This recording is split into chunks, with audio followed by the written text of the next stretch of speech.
everybody, welcome back to another review, and today we are talking about Cabin Fever.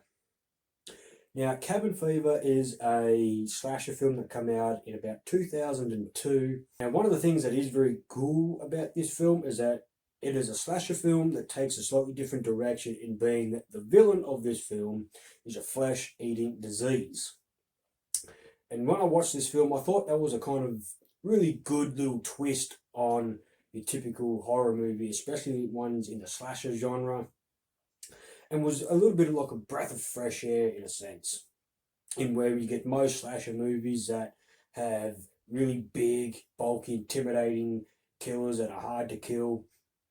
It's real interesting when you get into this one where the killer is something that you can't see, you can't fight, and it's very easy to get. So there's nowhere to hide from this type of villain, being the fact that it's a flesh-eating disease. Now, a lot of the things that I really did like about this film was that I think the film it definitely looks good. The way the camera angles are, the way that it's shot is very good. I think Eli Roth done a very good job of directing this film, with setting up the scenarios, and especially with the setting of the cabin itself and the surrounding woods around it is very good.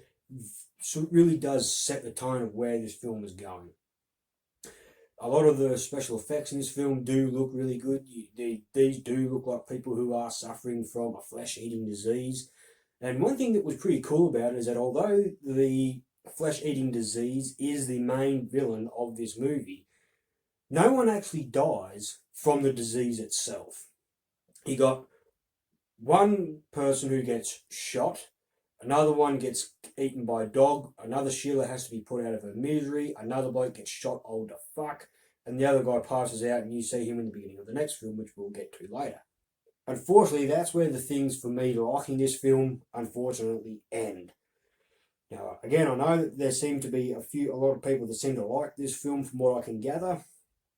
I'm only one who enjoys this film, because there are a lot of things that I don't like. Me, personally, I'm not real fond of the characters. They are good, like they're decent characters, like they're not the worst characters to ever be in a horror movie. They're not the worst slasher characters, but they're not all that engaging either. I really didn't feel all that entertained with watching them.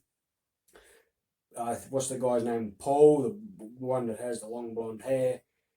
Didn't really like him at all. Didn't really care about the girls or the other two guys. Didn't really care about them. The deputy, whatever he is, the deputy, he has a very goofy sort of tone to him, which I'm not a real big fan of, and unfortunately they carry that on through into the sequel, which goes goofy even more so.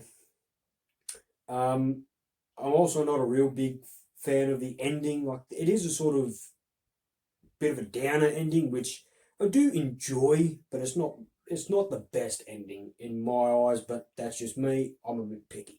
So, I'm sorry. But overall, this is a film that you can enjoy. It is a film that, especially when you're someone like me who loves slasher movies, this is a good bit of fresh air with having a different concept, a different villain type. It takes the cabin in the woods and does something slightly different with it, while still keeping a little bit of the faith of what these cabin in the woods movies tend to feel like. So it's not a bad film at all. It's just not a really good one for me, but it is a film that I can enjoy. And I do enjoy this film. I only watched it just the other day, and I did enjoy myself watching it. There wasn't any time when I sat there thinking, oh God, when's this thing going to end? No, I pretty well enjoyed the film all the way through, so it is a film that I can pop in on occasion and sit through and enjoy. So just save your money, check it out online. You will be entertained by it and the story that it tells and the directions that it goes in.